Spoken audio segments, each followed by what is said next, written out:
warahmatullahi wabarakatuh. Perkenalkan, nama saya Dia Munasaroh, mahasiswi semester 2, jurusan Pendidikan Guru Madrasah Ibtidaiyah, Fakultas Tarbiyah dan Ilmu Keguruan, Institut Agama Islam Negeri Ponorogo.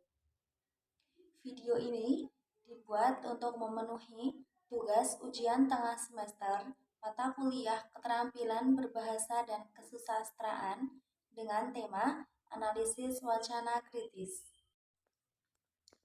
Analisis adalah proses memecah topik atau substansi yang kompleks menjadi bagian-bagian lebih kecil untuk mendapatkan pemahaman yang lebih baik.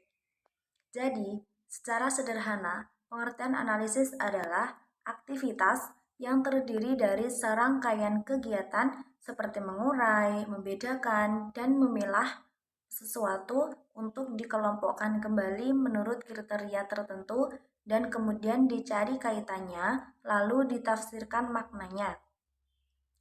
Pendapat lain menyebutkan analisis adalah usaha dalam mengamati sesuatu secara mendetail dengan cara menguraikan komponen-komponen pembentuknya atau menyusun komponen tersebut untuk dikaji lebih lanjut. Dalam kehidupan sehari-hari, ada banyak sekali aktivitas analisis dengan metode yang berbeda-beda. Pada umumnya, cara yang dilakukan dalam melakukan analisis adalah dengan metode ilmiah. Kemudian, yang selanjutnya adalah wacana. Wacana memiliki keragaman definisi. Keragaman ini muncul karena wacana digunakan pada banyak disiplin ilmu sehingga diartikan sesuai dengan disiplin ilmu yang melingkupinya. Dalam lingkup linguistik, beberapa ahli mengaitkan wacana dengan cabang-cabang linguistik yang di dalamnya mencakup berbagai disiplin ilmu bahasa.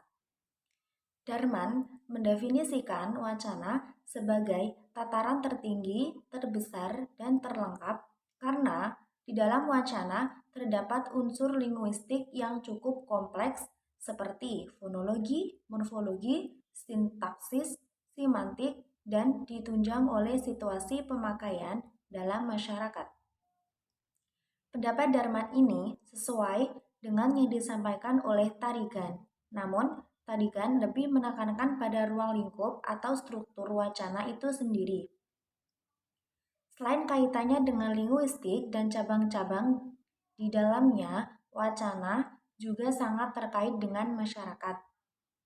Pemakainya, wacana dipandang sebagai hasil produksi bahasa oleh seorang pengguna bahasa.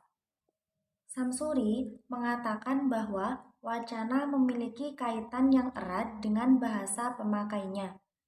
Tidak hanya terkait dengan pemakainya, beberapa ahli berikutnya mengatakan bahwa wacana adalah bagian dari komunikasi. Pendapat yang melibatkan wacana dengan proses komunikasi juga disampaikan oleh Sobur Alex bahwa wacana adalah proses komunikasi yang menggunakan simbol-simbol dan berkaitan dengan interpretasi atas peristiwa-peristiwa di dalam sistem kemasyarakatan yang luas. Hal ini menunjukkan bahwa wacana adalah bagian yang tidak terlepas dari tujuan berbahasa, yaitu melakukan komunikasi. Wijana dan Rohmadi mengungkapkan wacana merupakan rekaman kebahasaan yang utuh tentang peristiwa komunikasi. Oleh karena itu, dalam hubungannya dengan linguistik, wacana disebut juga sebagai tataran tertinggi, terbesar, dan terlengkap dalam bahasa. Berdasarkan penjelasan di atas, wacana didefinisikan menjadi dua bagian.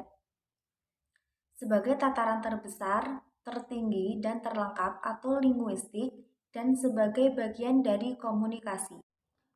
Kemudian, penjelasan Fass mengindikasikan bahwa kajian wacana dapat dilihat dari seluruh lingkup linguistik, seperti fonologi, morfologi, sintaksis, semantik, dan ditunjang oleh situasi pemakaian dalam masyarakat. Selain itu, kajian wacana juga terkait dengan konteks yang melingkupinya, baik dalam bentuk lisan atau tuturan maupun tulisan. Semua definisi wacana yang diungkapkan oleh para ahli setidak-tidaknya memberikan 3 kesimpulan. Yang pertama, dalam kaitannya dengan linguistik atau kebahasaan, wacana adalah tataran tertinggi, terbesar, dan terlengkap. Yang kedua, wacana memiliki unsur kohesi dan koherensi di dalamnya. Yang ketiga, wacana adalah bagian dari proses komunikasi. Dan yang keempat, wacana adalah salah satu produksi bahasa yang dapat diungkapkan melalui ragam lisan dan tulisan. Kemudian adalah analisis wacana. Pada dasarnya, analisis wacana adalah kegiatan untuk memahami wacana secara komprehensif dan representatif. Komprehensif berarti bahwa wacana harus dipahami secara tepat dan sesuai sasaran. Dan representatif berarti bahwa wacana yang diproduksi harus mewakili tujuan dari pemroduksian wacana tersebut. Wacana adalah bagian dari proses komunikasi yang dapat diungkapkan melalui ragam lisan dan tulisan. Proses komunikasi mensyaratkan pemahaman oleh pelaku komunikasi sehingga tujuan komunikasi dapat tercapai. Pada kenyataannya, perkembangan produksi bahasa semakin pesat, kompleks, dan meluas, sehingga menimbulkan beberapa kekeliruan dalam memahami komunikasi yang telah dibangun dalam suatu percakapan atau dialog. Di samping terjadinya perkembangan produksi bahasa yang begitu cepat, adanya perbedaan pengetahuan dan kemampuan kebahasaan juga mempengaruhi terjadinya kekeliruan tersebut. Dalam kasus ini, meskipun tujuan analisis wacana tidak hanya untuk mempelajari dan memahami bahasa lebih mendalam, analisis wacana adalah alternatif solusi untuk meminimalisasi terjadinya kekeliruan dan memfasilitasi berbagai pembuat kebijakan bahasa dalam mengimplementasikan kebijakan bahasa. Kemudian, analisis wacana kritis.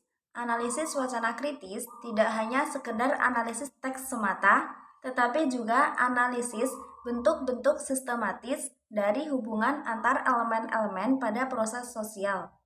Analisis wacana kritis bukanlah aktivitas yang hanya berupa pemberian komentar pada wacana. Analisis wacana kritis juga melibatkan analisis sistematis dari teks atau tidak hanya deskriptif tetapi juga naratif.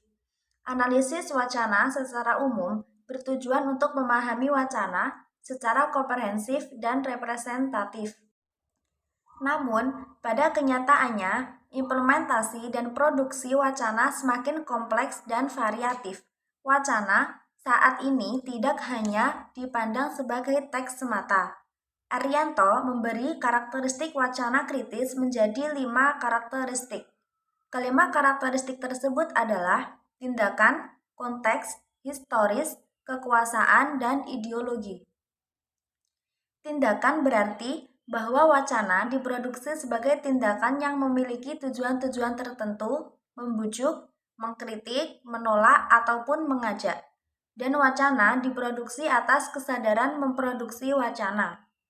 Kedua, konteks berarti bahwa wacana diproduksi dengan dipengaruhi konteks. Untuk siapa wacana itu diproduksi, lingkungan apa saja yang memengaruhi wacana, dan di mana wacana itu diproduksi.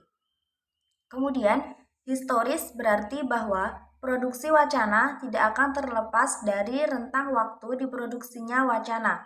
Faktor historis dapat mempengaruhi konten wacana yang diproduksi. Pada karakteristik kekuasaan, wacana dipandang sebagai alat dari kekuasaan untuk memperluas cakupan kekuasaan, menyudutkan kekuatan lawan, dan alat untuk mengimplementasikan kebijakan penguasa. Sedangkan karakteristik ideologi berkaitan dengan keyakinan atau pemahaman yang biasanya muncul dari kaum minoritas. Wacana digunakan sebagai alat untuk mempropagandakan suatu keyakinan atau paham tertentu dan membuat kaum minoritas diterima oleh halayak ramai. Darman mengemukakan bahwa analisis wacana kritis adalah sebuah upaya atau proses ataupun penguraian untuk memberi penjelasan dari sebuah teks atau realitas sosial yang mau atau sedang dikaji oleh seseorang atau kelompok dominan yang kecenderungannya mempunyai tujuan tertentu untuk memperoleh apa yang diinginkannya. Wijana dan Rahmadi mengungkapkan analisis wacana kritis selalu mempertimbangkan konteks dari wacana, seperti latar, situasi, dan kondisi. Latar, situasi, dan kondisi akan melibatkan siapa yang mengkomunikasikan dengan siapa dan mengapa dalam jenis halayak dan situasi apa melalui medium apa. Bagaimana perbedaan tipe perkembangan komunikasi dan hubungan untuk masing-masing pihak. Berdasarkan penjelasan tersebut, analisis wacana kritis adalah upaya atau kegiatan untuk memahami wacana lebih mendalam, tidak hanya memandang wacana sebagai teks semata. Dalam analisis wacana kritis, wacana dipandang sebagai praktik sosial yang pemroduksiannya memiliki tujuan atau maksud tertentu. Analisis wacana kritis setidak-tidaknya memandang wacana sebagai objek berdimensi yang terdiri atas 3 unsur, yaitu teks, kognisi sosial, dan konteks. Sebagai contohnya adalah saya mengambil contoh dengan mengusung tema Ponorogo Darurat Sampah.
Permasalahan gundukan sampah di Desa Merican, Kecamatan Jinangan, Kabupaten Ponorogo bukan merupakan permasalahan yang baru lagi bagi pemerintah kota. Permasalahan ini sudah ada sejak 1 tahun silam, akan tetapi belum ada tindakan yang konkret oleh pemerintah sendiri sehingga menimbulkan amarah warga karena dampak yang tidak main-main bagi sekitar. Seperti tercemarnya air pengairan sawah hingga menimbulkan bau yang tidak sedap hingga radius 2 km. Selain itu, kesehatan warga Merican pun menjadi terancam. Faktanya, beberapa warga terkena penyakit kulit setelah terkontaminasi air yang sudah tercemar dengan gundukan sampah tersebut. Selain itu, kerugian besar semakin dirasakan warga sekitar setelah tahu hasil panennya mengalami penurunan sampai digit 50%. Permasalahan ini sudah tersebar ke berbagai daerah dan beberapa elemen terkait. Salah satunya adalah organisasi pergerakan yang berada di Ponorogo, yaitu PMII. Alhasil, warga Merican dan PMII bekerja sama melakukan demonstrasi di depan gedung DPRD dan di depan gedung kantor Bupati untuk menuntut solusi dari permasalahan tersebut. Bahkan, demonstrasi itu diwarnai dengan pembakaran ban. Beberapa tuntutan tersebut diantaranya adalah 1. Menambah pengadaan mesin pengolahan sampah menjadi briket, kemudian membuat instalasi pengolahan air limbah. Yang kedua, melakukan peninjauan ulang kembali mengenai luas lahan TPA yang berada di Desa Merican. Ketiga, melakukan pemilahan sampah antara organik, anorganik, dan B3. Yang keempat, memberikan ganti rugi dan pelayanan kesehatan kepada yang terdampak di sekitar TPA Merican. Akhir dari demonstrasi permasalahan ini adalah dengan penandatanganan nota perjanjian antara organisasi pergerakan PMII beserta perwakilan masyarakat Merican dengan Bapak Bupati Kabupaten Ponorogo yaitu Bapak Sugiri Sancako. Isi dari nota perjanjian tersebut adalah 1. Menerima tuntutan organisasi PMII Cabang Ponorogo bersama dengan masyarakat Desa Merican serta menindaklanjuti permasalahan tersebut maksimal 1 minggu. Yang kedua, mengikut sertakan elemen mahasiswa dan masyarakat dalam membuat peraturan daerah terkhusus dalam hal penanggulangan sampah di Kabupaten Ponorogo. Ketiga, mempublikasikan hasil tindak lanjut dari pemerintah Kabupaten Ponorogo kepada seluruh elemen masyarakat. Dengan ini, diharapkan pemerintah kota menangani dengan serius terkait masalah tersebut. Karena perjanjian telah ditandatangani, maka hal itu bukanlah hanya sebuah janji manis saja, akan tetapi sebuah kewajiban dan juga tanggung jawab bersama khususnya bagi pemerintah kota. Cukup itu dari saya, kurang lebihnya mohon maaf. Wassalamualaikum warahmatullahi wabarakatuh. Kami gelisah, kami juga gelisah, pasti gelisah, sama-sama gelisah. Beban sampah kita itu sehari 100 ton. Sehari. Beban sampah ini luar biasa seriusnya, luar biasa pentingnya.